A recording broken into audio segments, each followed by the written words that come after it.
O peso que quase me quebrou, e como Deus me sustentou. O início da tempestade. Era uma tarde de sábado, e o sol batia forte nas paredes descascadas do meu quartinho alugado. Eu estava sentado na beira da cama, com as contas espalhadas na mesa, água, luz, aluguel, supermercado. Tudo atrasado. O salário do mês tinha demorado, e o que eu ganhava com os bicos de mecânico não dava nem para metade das despesas. Minha esposa, Maria, entrou com um prato de comida, mas eu mal consegui olhar para ela. O nódulo no meu rosto, que o médico tinha dito ser para investigar, doía mais a cada dia, e a preocupação apertava meu peito como um torno. Vai dar tudo certo, meu amor. Deus não nos abandonou até aqui, ela disse, colocando a mão no meu ombro. Eu queria acreditar, quis acreditar, mas a voz da dúvida era alta. E se não der? E se a gente perder a casa? E se essa doença for algo sério? Naquela noite não consegui dormir. Fiquei olhando para o teto, lembrando de como as coisas tinham chegado até ali. Eu era batizado nas águas havia 5 anos, mas nos últimos 2 tinha relaxado. Comecei a faltar aos cultos, achando que Deus entendia meu cansaço. A oração virou um monólogo rápido antes de dormir. E agora ali estava eu, sem dinheiro, com saúde abalada e a fé balançando como folha ao vento. A decisão que mudou tudo. No domingo seguinte, Maria insistiu. Vamos ao culto. Precisamos estar lá. Eu relutei. O que adiantava ir se eu não tinha nada para ofertar? Se nem conseguia mais acreditar que Deus ouvia minhas orações? Mas por ela fui.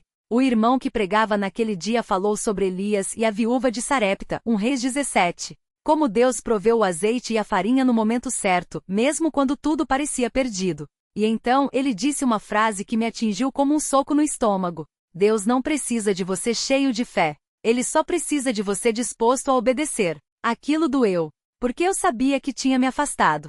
Sabia que nas minhas escolhas, tinha colocado Deus em segundo plano. E ali, entre os irmãos com o coração pesado, eu quebrei. Não chorei alto. Não fiz cena. Mas quando o irmão chamou para oração, fui até a frente e me ajoelhei. Não tinha palavras bonitas. Só um pedido rasgado. Senhor, eu não aguento mais sozinho. Se o Senhor ainda se importa comigo, me mostra um caminho. Porque eu não sei mais o que fazer. O primeiro sinal, a oferta que não era minha. Na semana seguinte, as coisas pioraram. O médico marcou uma biópsia do nódulo, e o valor do exame era quase metade do que eu tinha no bolso. Maria e eu oramos juntos, mas a incerteza ainda morava em nós. Foi então que, na quarta-feira, batem à porta. Era o irmão João, um cooperador da igreja que mal conhecia direito. Ele entrou, sentou-se à mesa e, sem rodeios, colocou um envelope em minhas mãos. Irmão, o Senhor me pôs no coração para trazer isso para você. Não é muito, mas é o que eu podia separar. Abri o envelope. Era o valor exato do exame. Não era 1 milhão. Não era uma solução mágica para todas as dívidas. Mas era Deus dizendo, eu vejo, eu ouço, eu provejo. Naquele momento, algo dentro de mim quebrou de vez, não de dor, mas de rendição. Entendi que Deus não estava me pedindo para resolver tudo sozinho. Ele só queria que eu confiasse. A provação que veio para me fortalecer. A biópsia confirmou. Era um tumor benigno, mas que precisava ser removido. O médico disse que com o tempo poderia crescer e causar complicações. O valor da cirurgia? 3 vezes o que eu ganhava por mês. Mais uma vez, o desespero bateu. Mas dessa vez eu não me afastei. Comecei a jejuar às terças e sextas como a igreja orientava. Maria e eu orávamos juntas todas as noites. E aos poucos, Deus foi abrindo portas. O emprego temporário. Um irmão da igreja, dono de uma oficina, me chamou para ajudar em um serviço grande. O pagamento daria para cobrir metade da cirurgia.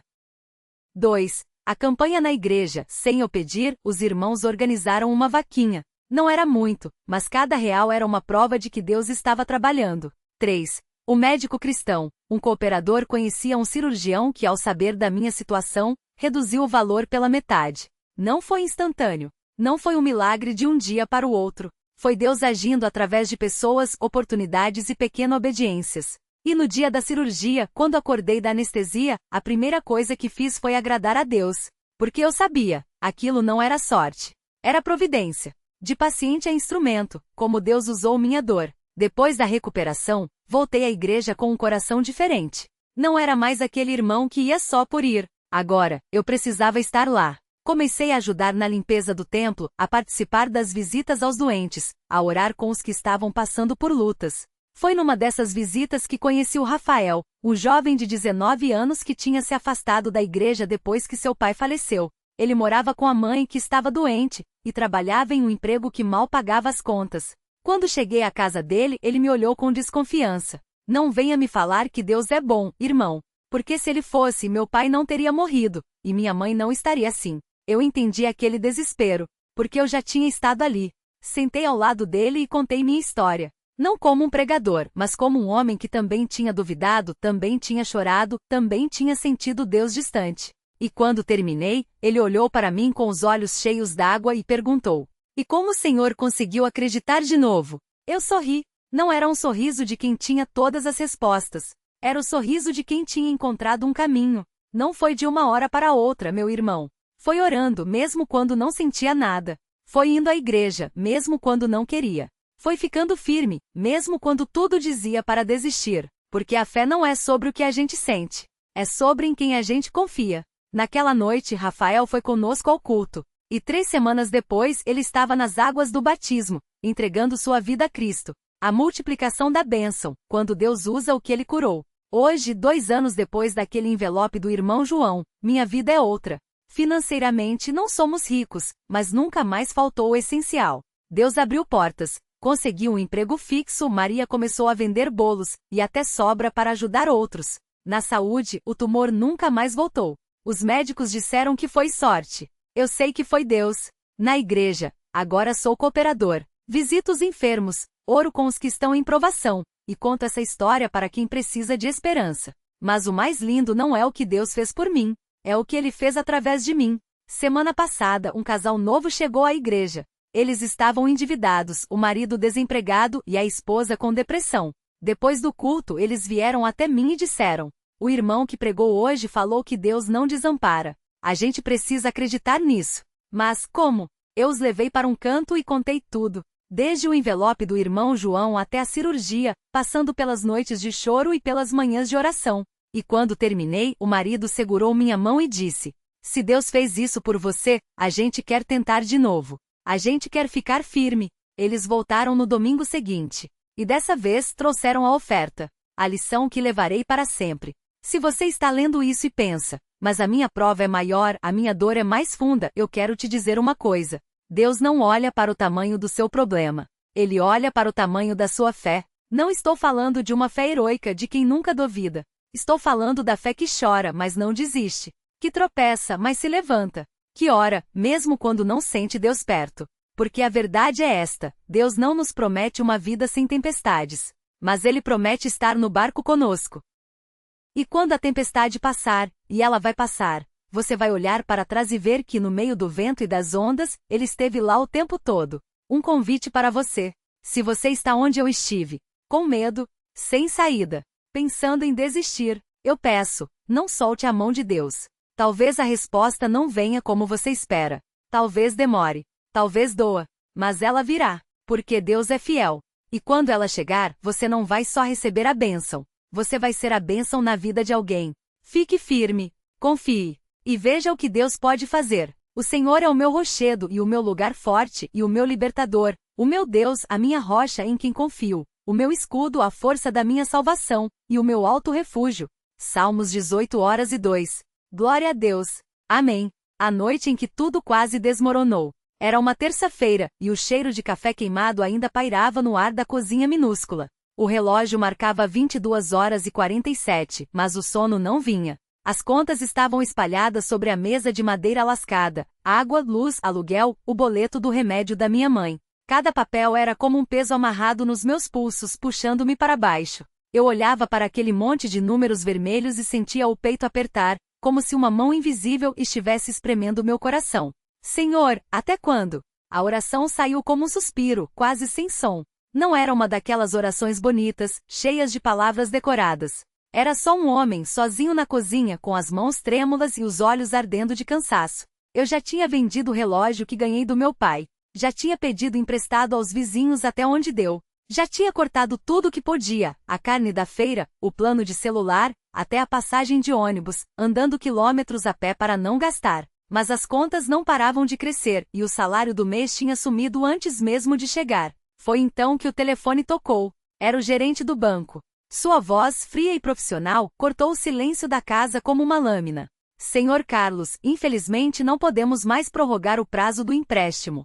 Amanhã, se o valor não for depositado, teremos que tomar as providências legais. Providências legais. 2 palavras que soaram como uma sentença. Desliguei o telefone e me encostei na parede, deslizando até o chão. As lágrimas vieram sem aviso, quentes e amargas. Não era só o dinheiro.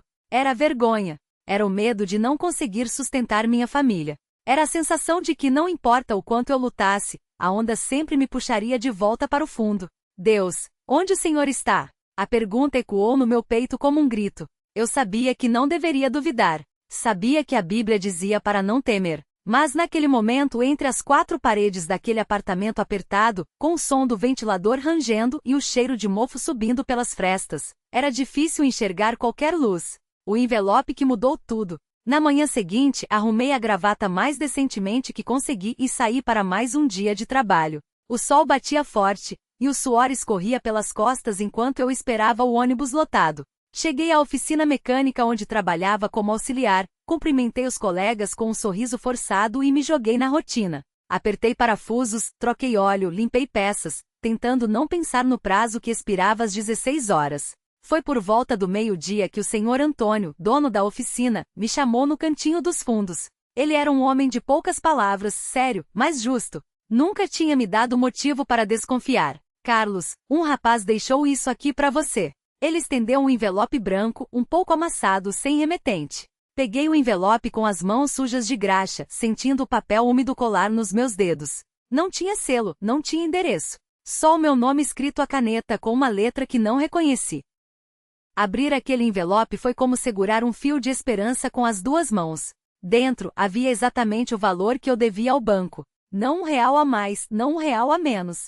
E dobrado junto com as cédulas, um bilhete simples. O meu Deus, segundo as suas riquezas, suprirá todas as vossas necessidades em glória por Cristo Jesus. Filipenses 4:19. Fique firme. Não havia assinatura. Não havia explicação. Mas eu sabia. Aquilo não era coincidência. Era Deus. A lição que veio com o dinheiro. Naquela noite, depois de pagar a dívida e sentir o peso das correntes se soltando dos meus ombros, eu me ajoelhei ao lado da cama. Não eram palavras eloquentes. Não era uma oração longa. Era só um homem quebrado, agradecendo. Obrigado, Senhor. Obrigado por não me abandonar. Mesmo quando eu duvidei, o Senhor não me soltou. E foi ali, naquele quarto simples com o cheiro de janta ainda no ar, que entendi algo que mudaria minha vida para sempre. Deus não nos tira das provas só para nos abençoar. Ele nos deixa passar por elas para nos transformar. Aqueles meses de aperto não eram um castigo. Eram um treinamento. Um jeito de Deus me ensinar a depender só dele. Porque quando você não tem mais para onde correr, quando todas as portas se fecham e só resta ajoelhar, é ali que você descobre o que é fé de verdade. E eu tinha aprendido outra coisa: Deus não trabalha sozinho. Ele usa pessoas. Usa irmãos. Usa mãos anônimas para entregar envelopes, para estender ajuda, para sussurrar. Não desista. O jovem que quase se perdeu, e a lição que ele me ensinou. 2 meses depois eu estava na igreja, ajudando a organizar as cadeiras para o culto da juventude, quando vi ele entrar. Era o Daniel, filho do casal que tinha parado de frequentar. Magro, olhos fundos, a barba por fazer. Ele entrou como quem não quer ser visto, se encostou na parede dos fundos e cruzou os braços, como se estivesse se protegendo. Nosso olhar se encontrou por um segundo. E eu vi dor. Depois do culto, enquanto os jovens se reuniam para um lanche, eu me aproximei. Daniel, tudo bem? Ele deu de ombros, olhando para o chão. Tá tudo errado, irmão Carlos. Minha mãe tá doente, meu pai tá desempregado, e eu... Sua voz falhou.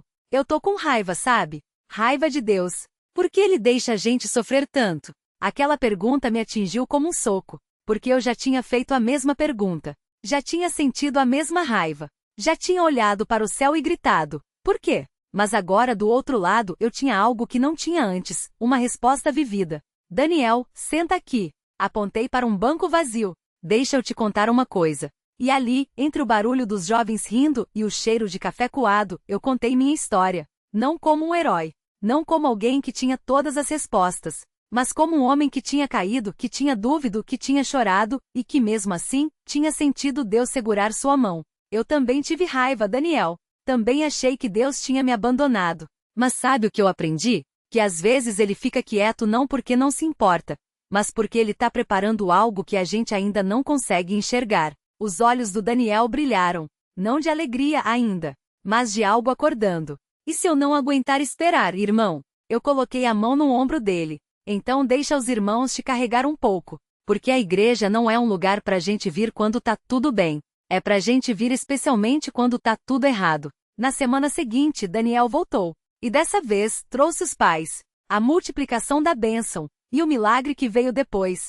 6 meses se passaram. Minha vida tinha mudado de uma forma que eu nunca imaginei. O senhor Antônio, dono da oficina, me chamou para ser gerente. Não foi de uma hora para outra. Foi depois de ver minha dedicação, minha honestidade, minha vontade de aprender. E mais importante, foi depois que eu comecei a abençoar os outros.